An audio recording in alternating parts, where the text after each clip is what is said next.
नमस्कार। एनटिभी कोहलपुर समाचारमा स्वागत छ। म नवीन नेपाली र साङ्केतिकरणमा हुनुहुन्छ दोभासे रति बस्नेत। मृत्युमार्गको रूपमा चर्चित दाङसल्यान सडकमा आज अपराह्न फेरि 3 जनाले ज्यान गुमाए। कमजोर सडक, जीर्ण सवारी साधन र चालकलाई दोष दिएर कहिलेसम्म नागरिक मरिरहनु पर्ने? दैनिक झण्डै 1000 साधन चल्ने सडकको मापदण्ड के हो? वर्षौंदेखि भत्किएको सडकको मर्मत र स्तर उन्नतिको जिम्मा लिएर बसेको निकाय खास के गर्छ, जसका कारण भइरहन्छन् कहाली लाग्दा दुर्घटना र मरिरहन्छन् यात्रुहरू?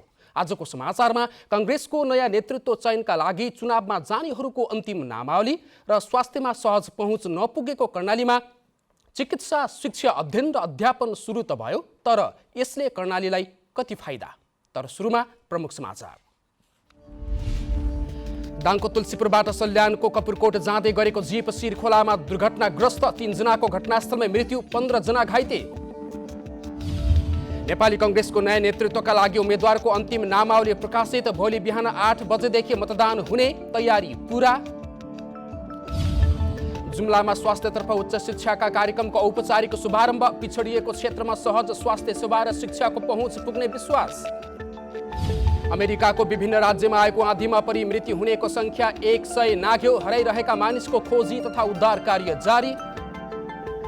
र Asian senior central zone volleyball च्याम्पियनका लागि महिला समूहको घोषणा, कृपा अधिकारी र मनिषा चौधरीको पुनरागमन।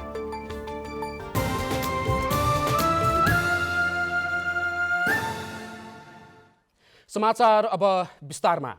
दाङको तुलसीपुर स्थित शिरखोला नजिकै जीप दुर्घटना हुँदा 3 जनाको मृत्यु भएको छ भने 15 जना घाइते भएको प्रहरीले बताएको छ।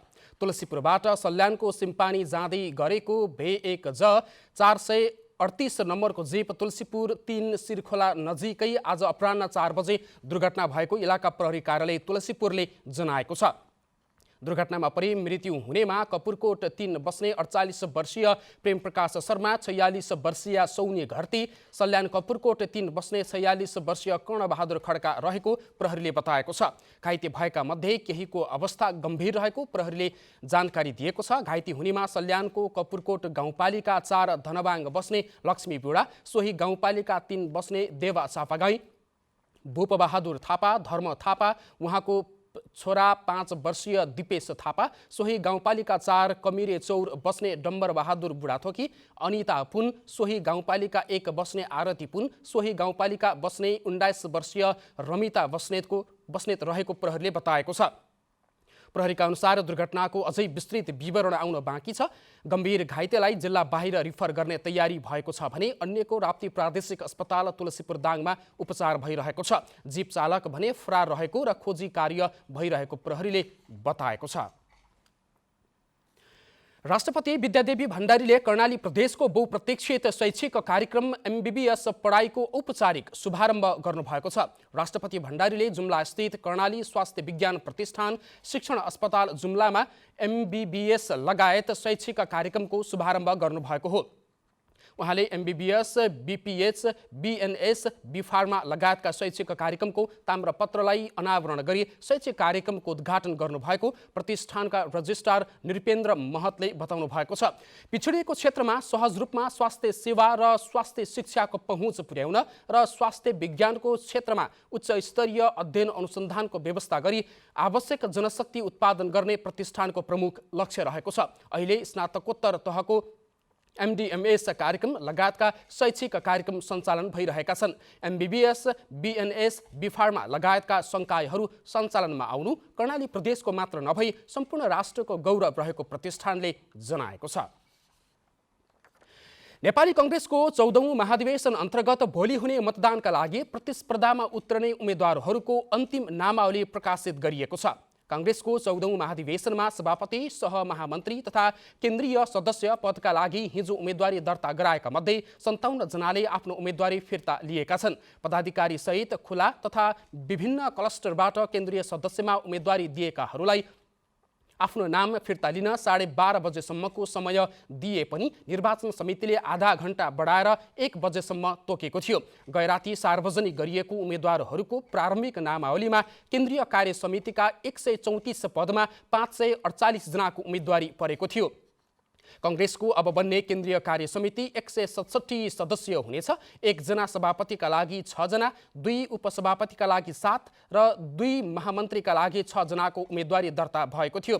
खुला र विभिन्न क्लस्टरबाट 121 सदस्यका लागि 509 जनाले उम्मेदवारी दिएका थिए।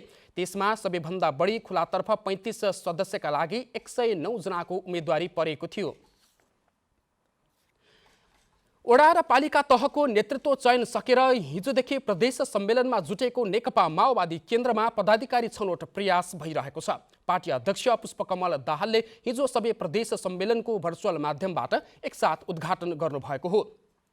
प्रदेश 2 बाहेकका आजको बन्द सत्रबाट नयाँ नेतृत्व चयन गर्ने तयारी रहेको छ। प्रदेश नेतृत्व चयन सर्वसम्मत हुने दाबी नेताहरूले गरिरहेका छन्, तर स्थानीय तहमा उम्मेद्वार चयन लगायतमा भूमिका हुने भएकाले प्रदेशमा आकाङ्क्षीको सङ्ख्या बढेको नेताहरूको भनाइ छ।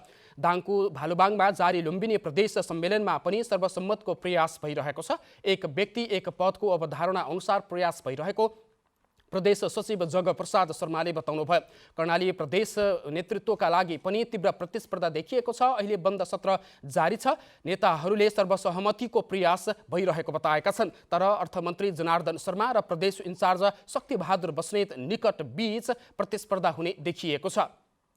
सुदूरपश्चिम प्रदेशमा पनि नेतृत्व चयनको प्रक्रिया थालिएको छ। पार्टीका प्रदेश अध्यक्ष शरद सिंह भण्डारीका अनुसार राजनीतिक प्रतिवेदनमाथिको छलफल सकेर अध्यक्षसहित 223 सदस्यीय प्रदेश कमिटी चयन हुनेछ। सम्मेलनमा सुदूरपश्चिमका 9वटै जिल्लाबाट 1197 प्रतिनिधि सहभागी भएका छन्। मानवाधिकार संरक्षणमा नागरिक समाजको महत्त्वपूर्ण भूमिका हुन्छ, तर नागरिक समाजका अगुवाहरू नै राजनीतिबाट प्रभावित हुने र स्वार्थ प्रेरित आवाज उठाउने प्रवृत्ति बढ्दा यसले मानवाधिकार संरक्षणमा बाधा पुगेको भन्दै बहस हुन थालेको छ। नागरिक समाज भन्नाले निश्चित उद्देश्य प्राप्तिका लागि नागरिकहरू मिलेर बनेको संगठन भन्ने बुझिन्छ। विश्वका कैयौं राष्ट्रहरूले यसलाई समाज रूपान्तरणको आधारको रूपमा विश्लेषण गरेका छन्। सुदूरपश्चिमाञ्चल विश्वविद्यालयका पूर्व रजिस्ट्रार डाक्टर हेमराज पन्तले विगतमा समाज रूपान्तरणमा र जनताका आवाजका लागि नागरिक समाजको अहम भूमिका रहेकोमा अहिले नागरिक समाज चुकिरहेको बताउनु भएको छ। समाजको विकास त भइरहेको छ, तर यहाँ नागरिक समाज कस्तो भने धेरै डोनर ड्राइभर नागरिक समाज भयो, दातामुखी भयो, प्रोजेक्ट बेस्ड कामहरू गर्छन् र त्यसले दिएको छैन। त्यो तहमा नागरिक समाजले के कुरा उठाउने, प्रान्तमा के र स्थानीय तहमा नागरिक समाजको लागि एउटा पर्याप्त उपयुक्त स्पेसको पनि अभाव देखिएको छ। त्यसको खोजी गर्नुपर्ने आजको आवश्यकता हो जस्तो मलाई लागेको छ। अधिवक्ता उद्धवराज भट्टले नागरिक समाजमा राजनीतिको प्रभाव बढ्दो क्रममा रहेकोले त्यसले समाजमा नकारात्मक असर पारिरहेको बताउनु भएको छ। अन्याय गर्ने व्यक्ति, मानवाधिकारको हनन गर्ने व्यक्ति पनि राजनीतिले गर्दाखेरि संरक्षणमा परेको कारणले त्यस्ता अन्याय गर्ने व्यक्तिहरू अझ चाहिँ मौलाएका, अझ फस्टाएको अवस्था देखिन्छ। मानवाधिकार कर्मी नरदेव बहादुर धामीले नागरिक समाज निस्वार्थ भावना बोकेको संगठन हुनुपर्नेमा यहाँ व्यक्तिगत र सांगठनिक स्वार्थ जोडेर काम हुने गरेको गुनासो गर्नु भएको छ। नागरिक समाज भन्ने बित्तिकै एउटा विशुद्ध तरिकाले जनताका सेवामा लाग्ने एउटा टिम हो, भनौँ एउटा युनिटी हो, जो युनिटी पछिल्लो पिरियडमा नाम चाहिँ नागरिक समाज लिएर आफ्ना आधारभूत आवश्यकता पूर्ति गर्दै, स्वार्थ पूर्ति गर्दै र जनताको विभिन्न आवाज उठाउँदै उहाँलाई लथालिङ्ग पार्ने कुराहरू भएको छ। नागरिक समाज नागरिकले बोल्न नसकेका कुराहरू सरकारवालाहरू समक्ष पुर्याउन सक्ने हुनुपर्दछ। निस्वार्थ भावनाले नागरिकले अधिकारका लागि लड्न सक्नुपर्दछ।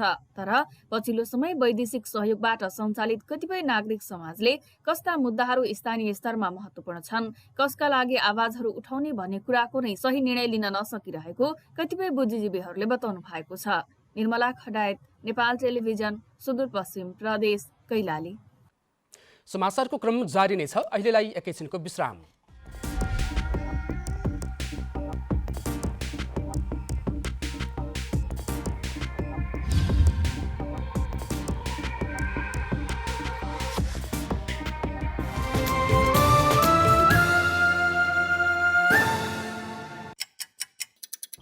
हर घडी हर प्रहर,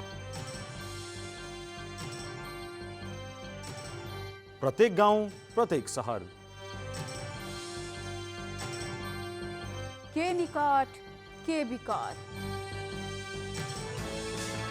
हरेक स्थितिमा, हरेक परिस्थितिमा नीति विधि र प्रतिनिधिका कुरा। प्रकृति, संस्कृति र प्रविधिका कुरा।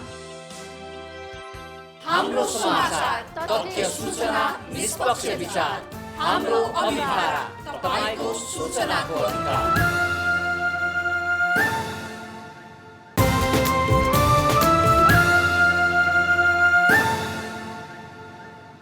विश्रामपछि समाचारमा पुनः स्वागत छ। अब बाँकी समाचार। रोल्पाको लुङ्ग्री गाउँपालिकाका स्थानीयले सामूहिक मौरी पालन व्यवसायमा सहभागी भएका छन्। स्थानीयले अर्ग्यानिक मह उत्पादनसँगै गाउँलाई मौरी पकेट क्षेत्रको रूपमा चिनाउन सामूहिक रूपमा मौरी पालन व्यवसाय सुरु गरेका हुन्। लुङ्ग्री गाउँपालिका 4 सालडाँडाका स्थानीयले समूह नै गठन गरी व्यावसायिक रूपमा मौरी पालन सुरु गरेका हुन्। यसअघि परम्परागत रूपमा 1-2 जनाले मात्रै मौरी पालन गर्दै आएकोमा अहिले गाउँका 25 घर मिलेर सामूहिक मौरी पालन व्यवसाय सुरु गरेको सालडाँडा अर्ग्यानिक मौरी पालन समूहका सदस्य भक्तबहादुर गिरीले बताउनुभयो। पहिले अब मुडे घरमा थियो, मुडे घरमा हुँदाखेरि अब तल अब यताउता हिँड्दा तिनी गर्दा अब सब अब राखेको अब तिनी गर्दाखेरि योबाट पो फाइदा हुनेहरू चाहिँ के हो भन्ने उसले गर्दाखेरि जे सबको अहिले समूह बनाएर अब गरौँ भनेर गरेको। मौरी पालन समूहले मह उत्पादन मात्र नभई मौरी उत्पादन गर्ने समेत उद्देश्य राखेको छ। त्यसका लागि समूहका सदस्यले दाङ गएर घार उत्पादन तथा मौरी विभाजन सम्बन्धी तालिम लिएका छन्। अहिले जम्मा 175 घारबाट सुरु गरेको मौरी पालन व्यवसायबाट सिङ्गो गाउँलाई नै मौरी पकेट क्षेत्रको रूपमा विस्तार गर्ने योजना रहेको समूहका अध्यक्ष पुष्कर केसीको भनाइ छ। अब यहाँ हामीहरूले अब मौरी पालनको राम्रो सम्भावना देखिसकेपछि अब हाम्रो यो सालडाँडाले एउटा मौरी पालक अथवा चाहिँ मौरीको चाहिँ एउटा पकेट क्षेत्र पछि चाहिँ भविष्यमा हामीले चिनाउनु पर्छ भन्ने चाहिँ उद्देश्यले मौरी पालन कृषक समूह गठन गरिरहेको हो। मौरी पालन व्यवसाय सञ्चालनका लागि मानव अधिकार सचेतन केन्द्र हुरेक रोल्पाद्वारा सञ्चालित दिगो तथा मर्यादित सामाजिक आर्थिक सशक्तिकरण कार्यक्रमले सहयोग गर्दै आइरहेको छ। उक्त कार्यक्रमले मौरी पालन सम्बन्धी 2 चरणमा तालिम दिनुका साथै आवश्यक अन्य सबै सामग्री समेत सहयोग गरेको हो। माधव कुमार ओली, नेपाल टेलिभिजन, लुम्बिनी प्रदेश, रोल्पा। कर्णाली प्रदेशका 237 किसानले बैंक तथा सहकारीबाट ब्याज अनुदान लिएका छन्। सरकारले गत वर्षदेखि सुरु गरेको कृषि ऋणमा ब्याज अनुदान अन्तर्गत कर्णालीका 237 किसानले अनुदान लिएको भूमि व्यवस्था, कृषि तथा सहकारी मन्त्रालयले जनाएको छ। ब्याज अनुदानले सहज भएपछि कृषकहरू उत्पादनमा उत्साहित भएको मन्त्रालयको दाबी छ। मन्त्रालयबाट 7% का दरले हालसम्म 94,03,000 रुपैयाँ भुक्तानी भएको मन्त्रालयका सूचना अधिकारी रामभक्त अधिकारीले बताउनु भएको छ। उहाँका अनुसार अनुदान अन्तर्गत बैंक तथा सहकारी संस्थाले गत असारसम्म 48 करोड रुपैयाँ परिचालन गरेका छन्। मन्त्रालयले कृषि विकास बैंकसँग गरेको सम्झौता अनुसार कर्णालीका व्यावसायिक किसानले 2% ब्याजमा 1 करोड रुपैयाँसम्म पाउने व्यवस्था गरेको छ।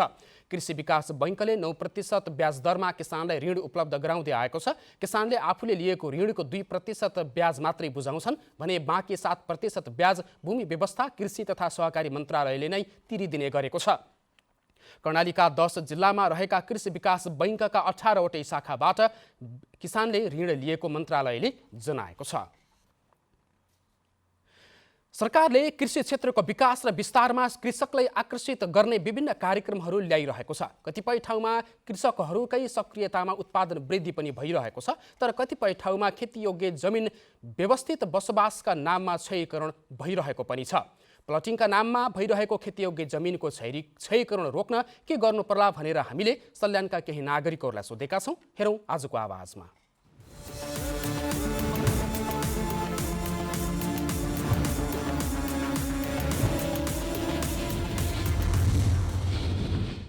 खेतीयोग्य जमिन यसो चाहिँ बेचबिखन गर्न नपाइने, घर घडेरी बनाउन नपाइने किसिमको चाहिँ यो स्थानीय तहलाई नै जिम्मेवारी दिएको हुनाले स्थानीय तहले नै यो चाहिँ निर्णय गर्नुपर्छ र जहाँ हाम्रो चाहिँ बसोबासको लागि उपयुक्त एरिया हो, जहाँ चाहिँ हामीले त्यो एरियालाई चाहिँ हामीले चाहिँ बसोबासको लागि चाहिँ घर घडेरी गर्ने चाहिँ अनुमति दिनुपर्छ। यो भूसूचनाले अधिकार दिएको छ, त्यो अधिकारलाई स्थानीय निकायले आफ्नो कुन भागमा यो घरको के घडेरीको जग्गा हो, यो बजारको जग्गा हो, यो खेतीयोग्य जग्गा हो भन्ने त्यसले वर्गीकरण गर्नु पर्यो। वर्गीकरण गरेर खेतीयोग्य जग्गालाई यस्तो कित्ता काठको खण्डीकरणको लागि सिफारिसै नगर्ने त्यो रोक गर्नुपर्छ। अब मलाई त म त व्यक्तिगत फाइदा हिसाबले त अब मलाई धेरै रुपियाँ दिए त म बेच्न पाउने भएँ हैन। अब मैले मलाई रोक्ने नियन्त्रण गर्ने एउटा केही न केही हुनु पर्यो निकाय जुन अधिकार दिएको छ स्थानीय निकायले स्थानीय निकायबाट कडा हुनुपर्छ। स्थानीय तहहरू हकभोग अधिकार सम्बन्धी ऐन नियम कानुन अनुसार यी खेतीयोग्य जमिनहरूलाई तत्काल स्थानीय सरकारहरूले रोक्न अनुरोध गर्दछ। जग्गा जमिन जग्गा धनीकारले पनि बुझिदिनु पर्ने हो। अनि यस्तो नगरमा सुकुमका लागि हो कि या केका लागि अब सुकुम भयो र हो कि अब जग्गा जमिनमा उ गरेको अनि नाइ अब हामी सुकुममा हिँड्नु कोही दोकान थाले खाएन खाम दुःख नगरौँ भन्ने लागि हो कि अब हामी के भनौँ। यस्तो राम्रो खेतीयोग्य जमिन प्लाटहरू सबै मासिँदै गइरहेछ। यसको लागि अब रोक्नको लागि के गर्नुपर्छ कसो गर्नुपर्छ अब स्थानीय तहलाई हामीले बारम्बार चाहिँ सल्लाह सुझाव दियौँ। स्थानीय तहले पनि अब त्यति राम्रोसँग हेर्दैन। अब हामी एक दिन चाहिँ एउटा डेलिगेसन लिएर जाने भन्ने आजै भर्खरै सल्लाह गरिरहेका छौँ नवीन भट्टराईज्यूहरूले हामीले सबैले।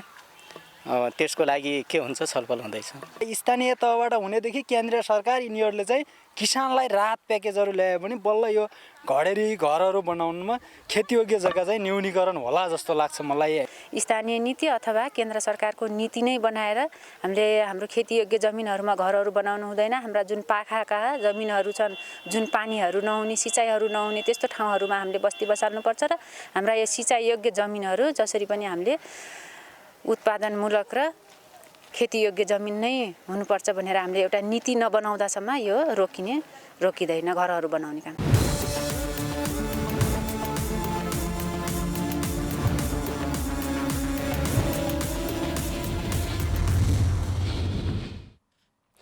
इटाभट्टाको जोखिमपूर्ण काममा संलग्न हुँदै आएका दाङका महिलाहरू अहिले गाउँमै उद्यममा संलग्न हुन थालेका छन्। जोखिमपूर्ण काममा जान छाडेर महिलाहरू गाउँमै उद्यममा सहभागी भएका छन्। उद्यममा सहभागी भएपछि आय आर्जन बढ्ने उनीहरूको आशा पनि छ।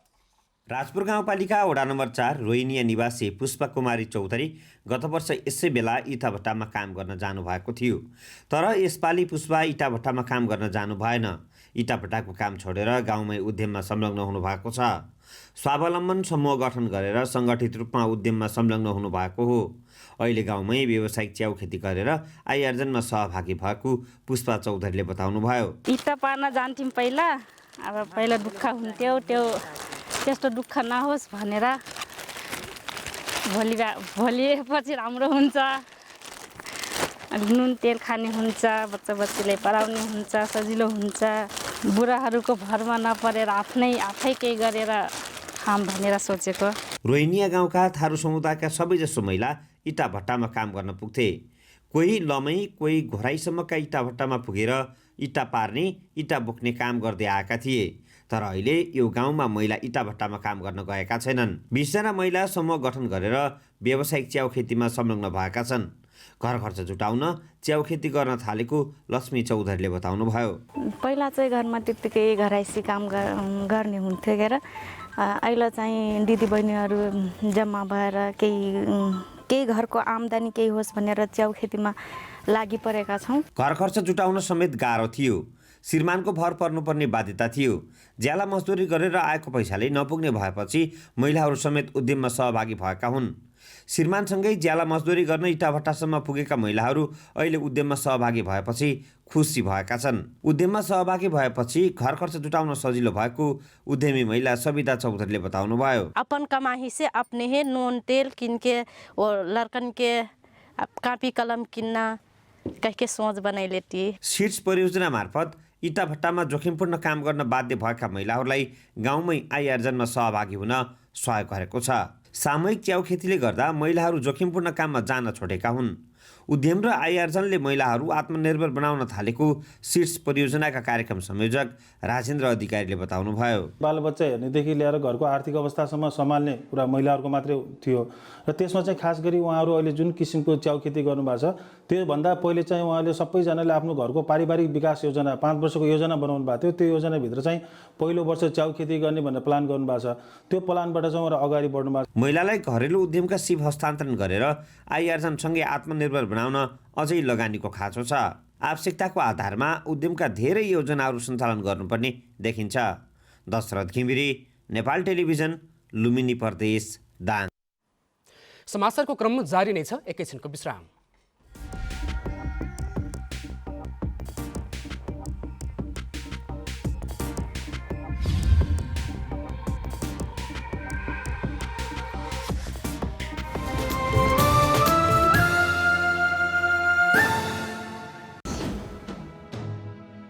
समावेशी आवाज, समावेशी चरित्र,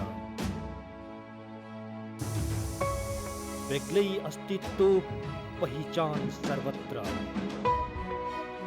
दृश्यहरूको भिडमा तपाईकै दृश्य, कला, संस्कृति र प्रकृतिको शब्दचित्र।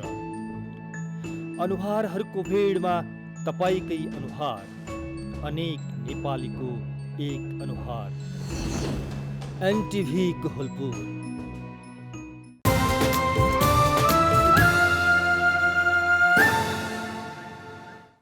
तपाईँ एनटिभी कोहलपुर हेर्दै हुनुहुन्छ। अब बाँकी समाचार। नेपालमा पछिल्लो 24 घण्टामा 254 जनामा कोरोना भाइरसको संक्रमण पुष्टि भएको छ।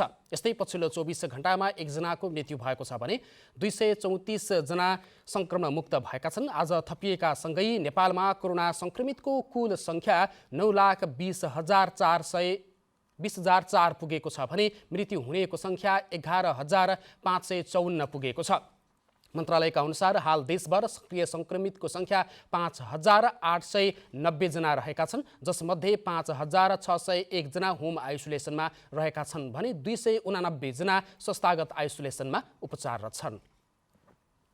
अब अन्तर्राष्ट्रिय समाचार।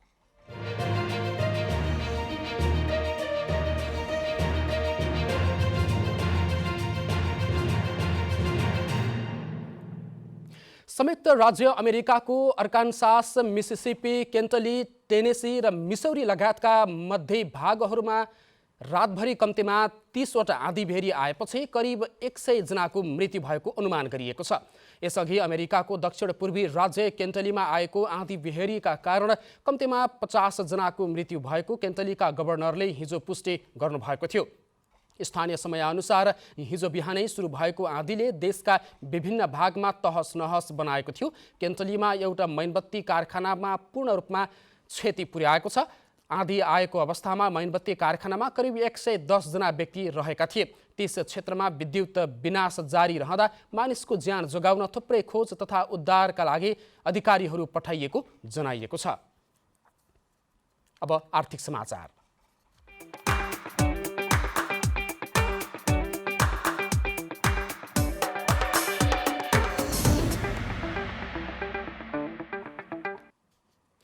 हप्ताको पहिलो दिन आज शेयर बजार परिसूचक नेप्से घटेर राताम्य भएको छ। नेप्से आज 88.7 अङ्कले घटेर 2361.27 बिन्दुमा झरेको छ। गएको माघ 18 गते यता नेप्से पहिलो पटक 2370 बिन्दुभन्दा तल झरेको हो। आज कारोबार भएका सबै समूहको शेयर घटेको छ। बिमा, व्यापार, फाइनान्स, उत्पादन विकास बैंक, माइक्रो फाइनान्स समूहको शेयर उच्च अङ्कले घटेको छ। आज 228वटा कम्पनीको शेयर कारोबार भएकोमा 12वटा बाहेक सबै कम्पनीको शेयर घटेर राताम्य भएको छ। आज 72,23,000 किता शेयर 3 अर्ब 19 करोड रुपैयाँमा कारोबार भएको छ।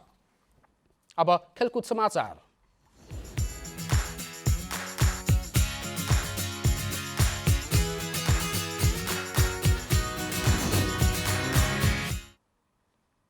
बङ्गलादेशमा आयोजना हुने एसियन सिनियर सेन्ट्रल जोन पुरुष तथा महिला भलिबल च्याम्पियनका राष्ट्रिय महिला टिमको घोषणा भएको छ।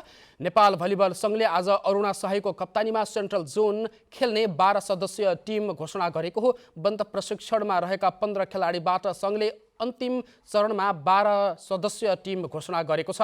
टोलीमा लक्ष्मी चन्दले पहिलो पटक राष्ट्रिय टिममा स्थान बनाउनु भएको छ भने कृपा अधिकारी र मनिषा चौधरीको पुनरागमन भएको छ। टोलीमा अरुणा शाही, प्रतिभा माली, सरस्वती चौधरी, शान्ति थारू, उषा भण्डारी, सफिया पुन, सुनिता खड्का, कामना विष्ट र सलिना श्रेष्ठ परेका छन्। ढाकामा आयोजना हुने प्रतियोगिता आगामी डिसेम्बर 21 देखि 29 सम्म हुनेछ। नेपाली महिला टोलीले 2019 को सेन्ट्रल जोनको उपाधि जितेको थियो। अब मौसम।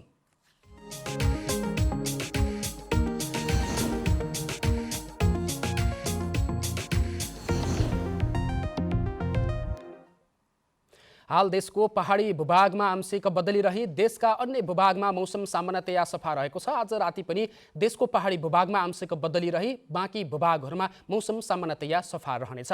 अब मौसम सम्बन्धी थप विवरण।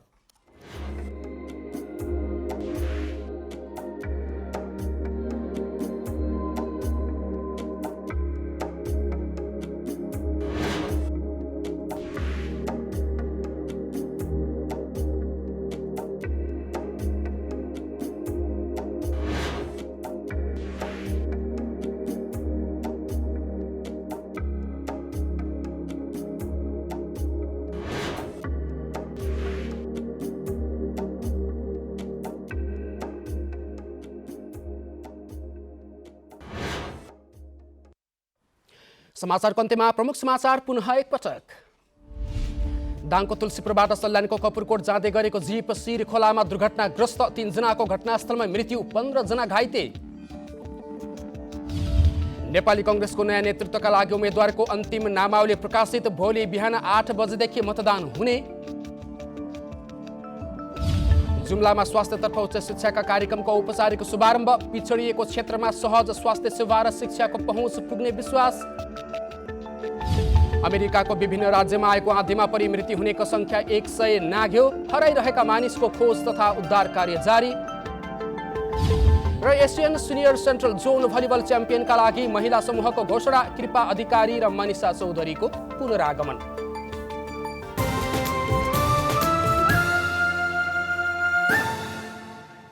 अवस्था अहिलेलाई समाचारको सिलसिला यति नै, बिदा दिनुहोस्, नमस्कार।